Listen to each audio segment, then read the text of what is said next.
Prince William did not walk into that room as a son bracing to talk about his father. He walked in as the future sovereign, holding a truth that could no longer be muffled behind palace walls. Catherine stood at his side, quiet but plainly unsettled, as he confirmed that King Charles had signed off on a formal abdication timeline. The crown was no longer shifting in some distant tomorrow. It was moving, right now, toward a fixed and painful conclusion. Before we go further into what all of this actually means for the royal family, take a moment to subscribe so no part of this unfolding story slips past you. William had called the most senior members of the household to Windsor under the tightest possible secrecy. Phones were collected before the doors sealed shut, and every advisor in that chamber understood that not one syllable spoken inside was allowed to travel beyond it. Catherine watched her husband settle into his place at the table, fully aware that this was not another temporary handover of royal duties. Those arrangements had existed for years, letting others carry the workload whenever the monarch could not. This was something else entirely. This was abdication, the outright and permanent surrender of the throne itself. The prince let the quiet stretch before he finally spoke. Then came the sentence no one in the room was prepared to absorb. Charles had approved an abdication process that would open within 6 months, with the final handover of sovereign authority scheduled before the year closed. That authority is the legal power vested in Britain's reigning monarch. Once transferred, the king would no longer rule, and his eldest son would inherit every weight the crown carries. Catherine noticed the shift in William's breathing the instant he said the words aloud. The king will step down. He paused, caught between two selves that could no longer be separated. The heir was surrendering to what duty demanded. The son was facing the decline of the father he had spent a lifetime trying to know. One of the advisors gently asked if Charles might still walk the decision back. William held his voice steady, but his hand curled tightly around the back of a chair. He explained that no constitutional officer had pushed the monarch into this timetable. His father had personally asked for a fixed date after receiving a private assessment that reshaped how he saw the road ahead. Catherine then broke her silence through a documented statement prepared for those in the room. She disclosed that the family announcement had been held back for several days because Charles had insisted on speaking privately with Queen Camilla before anyone else. The Queen consort had learned of it before the wider household, and whatever passed between them had left them both visibly shaken. William placed a sealed red folder on the table, but refused to lift its cover. Every date inside, he said, had been approved in his father's own handwriting. The timetable was now certain. The reason behind it was not. The date of abdication had been set, but behind that date stood a father, a son, a wife, and a future queen, each carrying a different shape of the same sorrow.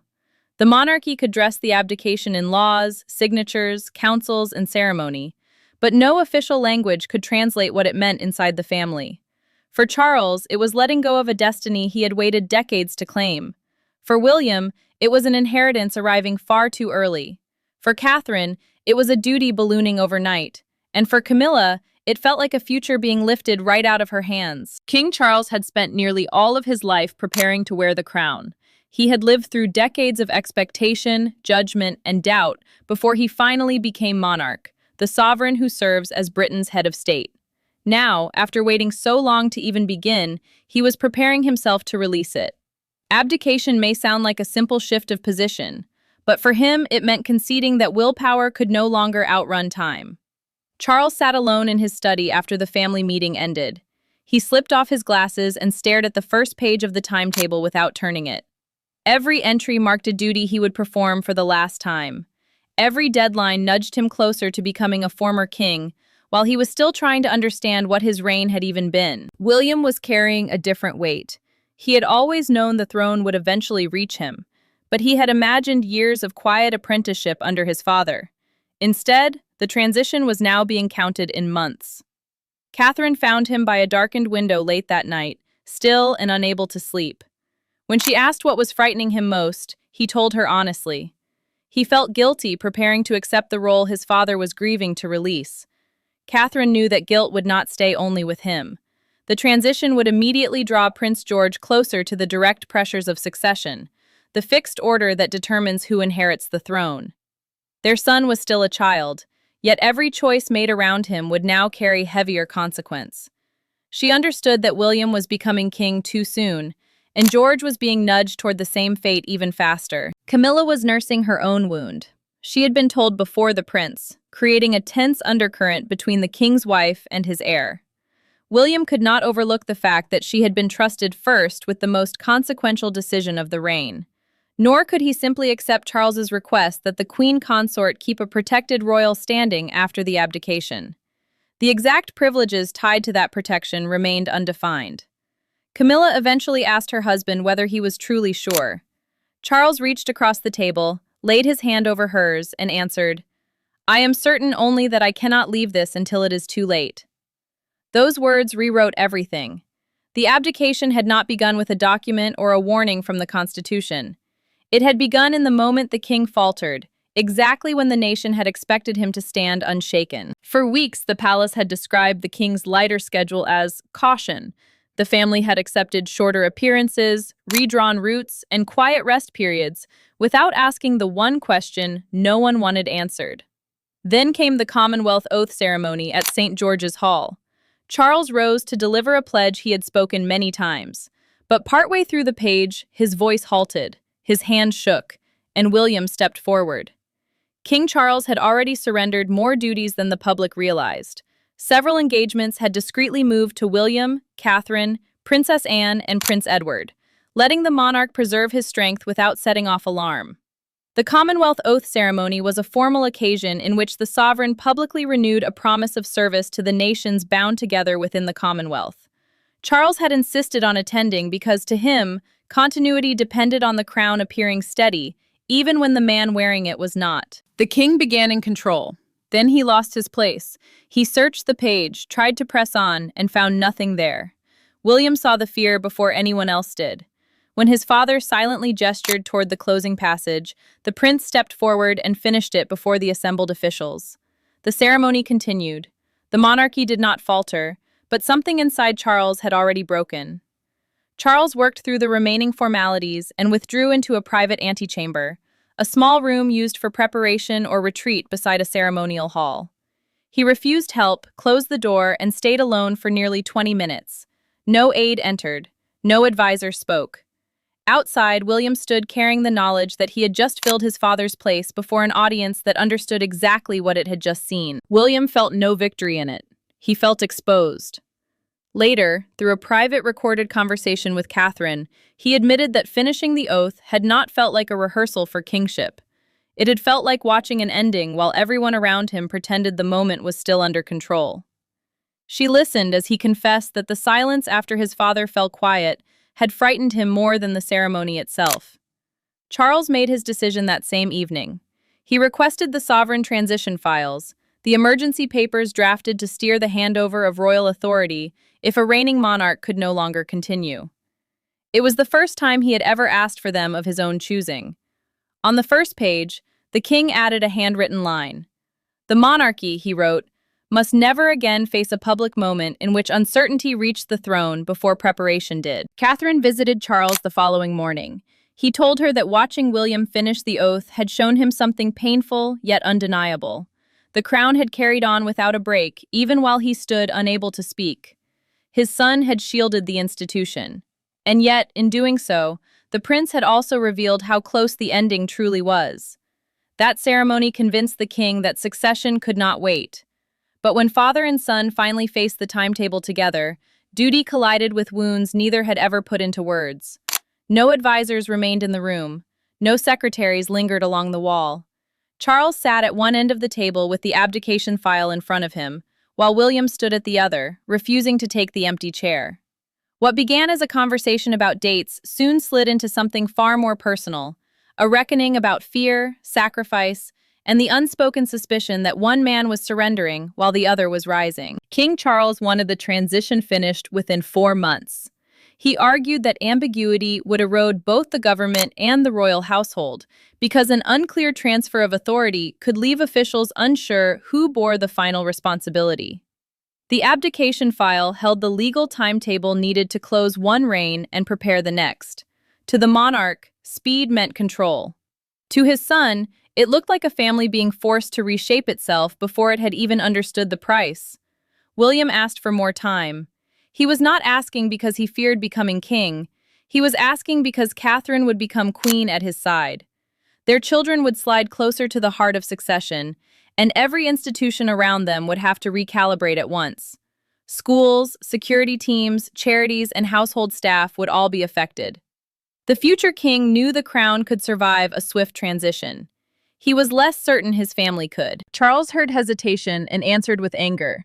He accused the prince of treating the timetable as optional after years of demanding a more modern, more decisive monarchy. William did not lift his voice. He simply answered that he had wanted reform, not the disappearance of his father. Only then did he sit, because the king's face had changed. The anger had drained away. What remained was hurt. Charles slid the red folder across the table and told his son to name another date. William did not touch it. He pushed it back and told his father that the final date had to belong to the man leaving the throne, not the one preparing to receive it. Those words struck harder than either of them had expected. The monarch finally confessed what had been driving his urgency. He was afraid of lingering too long and being remembered as a sovereign whose family had to hide his weakness.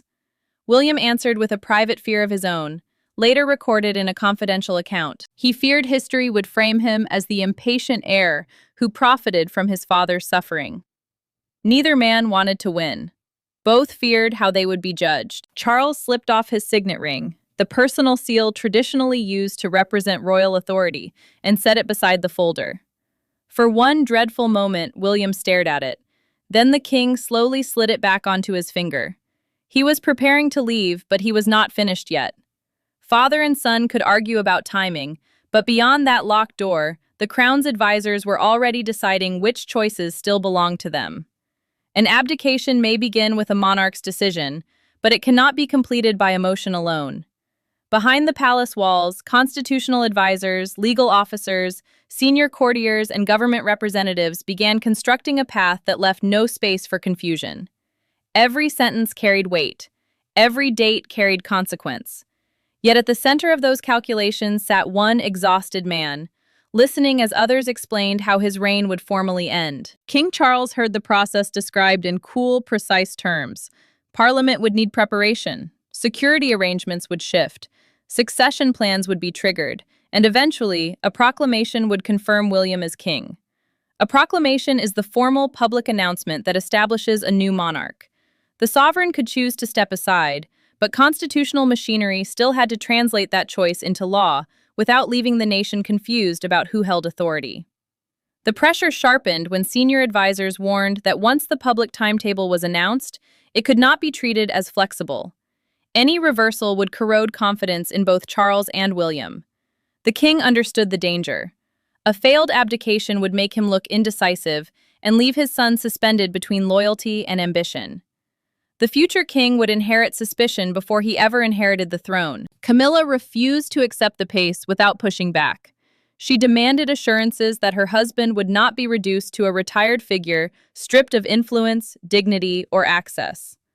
The queen consort argued that Charles had given his life to the institution and could not simply be swept out of its inner rooms. Her anger was measured, but everyone in the room could hear the fear beneath it.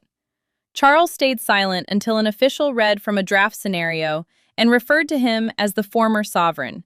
His expression tightened. He asked for the phrase to be spoken again. The sovereign meant the reigning monarch who held the crown's legal authority. In that instant, the title sounded less like a description and more like an erasure. The shock deepened when a private council document revealed that Charles would lose ordinary access to state papers after abdication. He had approved the timeline without fully grasping that restriction. State papers are the confidential government documents prepared for the reigning monarch. William stepped in quietly, asking that his father receive regular personal briefings without creating the appearance of two competing royal courts. Catherine noticed the king folding the corner of one page over and over. She gently took the file from his hands and asked the room for a pause. She was shielding Charles without weakening him in public, and he allowed her to do it. The pause changed nothing. The legal architecture was becoming clear. But the moment the new order crossed into the family's private rooms, constitutional necessity began to feel like punishment. The abdication had not yet been announced to the nation, yet the palace was already reshaping itself around it. Briefing boxes shifted routes. Security teams received new instructions. William's office gained authority over decisions that, only days earlier, had belonged to Charles. The transition was meant to safeguard the monarchy, but for those losing access, influence, and identity, it felt as though the king were being erased while still wearing the crown. William's team gradually assumed operational control so the future monarch could take on full responsibility without disruption. On the final date, operational control meant the daily authority to approve schedules, staffing, security, and official decisions. Catherine also began receiving expanded briefings on state ceremonies, patronages, household appointments, and the expectations woven into becoming queen. Each file prepared her for duty, but every fresh responsibility reminded her that another woman was quietly being displaced. Camilla discovered the change through her own diary.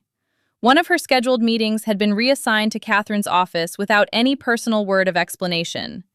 The queen consort read the altered entry twice before confronting Charles. She asked him why everyone else seemed to know what she was losing before she did. Her anger was not about a single meeting. It was about becoming secondary before the abdication had even truly begun. Charles told her the changes were unavoidable. Camilla lifted her diary off the table, closed it firmly, and answered that inevitability was not the same thing as kindness. The king heard the accusation beneath her words. He had promised she would keep her dignity. Yet the institution was already treating her future as an administrative inconvenience. The pressure grew heavier when a revised household plan revealed that Charles and his wife would have to leave their principal palace apartments within weeks of the abdication. Those apartments were the official private rooms used by the reigning sovereign and their immediate household. Catherine quietly warned William that pushing his father out too soon would turn a constitutional transition into a family humiliation. She understood that buildings could hold identity, and removing the monarch from his rooms too early would make departure feel like eviction. William walked into his father's working room later that day and found staff placing labels on archival boxes. Charles was not there. The prince immediately ordered them to stop until the king himself had decided what would be moved and what would remain. No box, he said, was to leave without his father's consent. Charles learned of the order through a private household report. For the first time since the timetable had been approved, he saw protection rather than impatience in his son's actions. William had not been defending the office. He had been defending the man. The machinery of succession had pulled them apart, but one quiet gesture inside the king's working room finally gave Charles and William a reason to speak without anger. Late that night, Charles asked William to meet him, with no secretaries, no advisors, and not even the red folder that had shadowed every conversation between them. There were no constitutional phrases left to place between them, no prepared statements. For the first time since the timetable had been drafted, the king did not speak of the monarchy. He spoke of regret, of lost years, and of the fear that surrendering the crown might also mean losing his place inside his son's life. William joined his father in a private sitting room after the household had retired. The prince had spent days protecting Charles's dignity in public, while privately wrestling with the speed of his own approaching reign. A sitting room was simply a private family space, set apart from official meetings and formal duty. Here, neither of them could take cover behind advisors. Here, every silence belonged to them. Charles admitted that he had misread his son's caution as reluctance. Worse, he had feared that William saw the abdication as an opportunity he had been quietly waiting to claim. The king spoke slowly, as though each word had been buried for years. He had spent a lifetime waiting for the throne. He could not stop asking himself whether the future king had spent his own life waiting for him to leave it. William answered without any anger. Becoming king had never frightened him as much as becoming king because his father could no longer continue. He did not fear the crown. He feared what surrendering it would cost Charles, and what the world might believe about the two of them if he accepted it too quickly. The king then apologized for St. George's Hall. He confessed that forcing the prince to finish the oath without warning had been unfair. That moment had filled him with pride before it filled him with fear, because William had stepped forward without hesitation and proved the monarchy could continue without him. Charles then revealed, through a private recorded conversation, that he had chosen the final abdication date for a deeply personal reason. It fell on the anniversary of the day he had first begun formally preparing his son for sovereign duty, the responsibility of serving as reigning monarch. For him, The date did not simply mark an ending. It closed a promise between father and heir. William accepted the date on one condition. Charles had to stand beside him during the final address so the nation would see unity, not removal. The king agreed. Charles rose and reached toward the folder, then stopped. Instead, he offered his hand. William ignored the formal gesture and pulled him into an embrace. Father and son had found peace in private. Now they had to carry their grief in front of millions and trust the country to see dignity rather than defeat. At precisely 6 o'clock, broadcasters cut into their scheduled programming. Palace gates were sealed off to incoming traffic. A statement carrying the authority of the king confirmed what William and Catherine had already disclosed inside the royal household. Charles would abdicate before the year was out. Across Britain, the news landed not as an ordinary royal adjustment, but as the sudden shortening of a reign many had believed was still only beginning. King Charles released the agreed timetable in language crafted to steady the country. William would gradually take on sovereign responsibilities before the final constitutional transfer, the legal instant when one monarch's authority ends and another's begins. Catherine stood at her husband's side during the announcement, composed but visibly serious. Her presence made one truth impossible to miss. The prince was not approaching the throne alone. His wife, his children, and his entire household were being carried toward it alongside him. Public reaction split almost the moment the statement ended. Supporters praised Charles for choosing stability before uncertainty could damage the monarchy. Critics argued that the early abdication laid bare how much strain had been hidden behind ceremonial appearances and shortened schedules. Both responses carried the same shock underneath. The king had waited most of his life to reign, yet his time on the throne was now being measured by a final date. Outside Buckingham Palace, people gathered beneath a light rain. No great cheer rose from the crowd. No angry chant broke the quiet. Strangers spoke in low voices about duty, illness, age, and sacrifice. Some mourned what felt like an unfinished reign. Others saw courage in a monarch who had chosen to walk away before the institution was forced to carry him. The following morning, a national newspaper ran a full-page image of Charles and William walking side by side, beneath the headline, "A Father's Final Gift to His Son." A leading evening broadcaster called the decision the first modern royal transition shaped openly by vulnerability rather than death. The phrase spread quickly because it named what official language could not. This was not simply succession. It was a family admitting weakness before weakness could turn into collapse. The full palace statement confirmed that Charles himself had chosen the timetable. It also revealed that William had asked for formal protections to preserve his father's ceremonial dignity after the abdication. Those safeguards would let the former sovereign continue meaningful public service without challenging the authority of the new king. Camilla watched the broadcast privately. When Charles said he was not abandoning service but changing the form in which he offered it, she began to cry. The queen consort had feared erasure. Instead, she heard him define departure as devotion. The nation now knew when Charles would leave the throne. The final verdict would depend on how the family transformed that departure from a tragedy into an act of love. The abdication timeline began as tragic news because it announced the end of a reign before the king was ready to stop caring. Yet its deepest meaning was not found in the date Charles would surrender the crown. It was found in the way he chose to leave. He decided to step down before uncertainty could weaken the institution, and William chose to receive the throne without letting duty erase the man who was giving it to him. Charles formally confirmed that the final transfer would take place on the agreed date, silencing speculation and calming the conflict that had divided the household. The final transfer meant the exact constitutional instant when one monarch's legal authority ends and the next sovereign takes it up. By fixing the date, the king closed off the danger of further delay, private bargaining, or lingering public doubt. The path was painful, but it was clear. William accepted the timetable with his father's public blessing. That blessing dismantled any suggestion that the prince had forced the decision or benefited from hidden pressure. He was not seizing the crown. He was receiving it from the man who had carried it before him. The future monarch finally understood that he could not slow history simply because accepting it caused pain. Charles arrived at his own hard truth. Abdication did not cancel his service. It became another form of it. He had spent years believing courage meant continuing at any cost, but he now recognized the boundary between strength and refusing to let go. His last duty was to shield the monarchy from uncertainty, even when doing so demanded that he surrender the role he had waited a lifetime to fulfill. Catherine became the steady bridge between two generations. She supported William's rise while making sure Charles and Camilla were treated with respect, rather than quietly pushed aside. The princess understood that a successful transition required more than legal order. It required dignity for those departing and emotional safety for those stepping forward.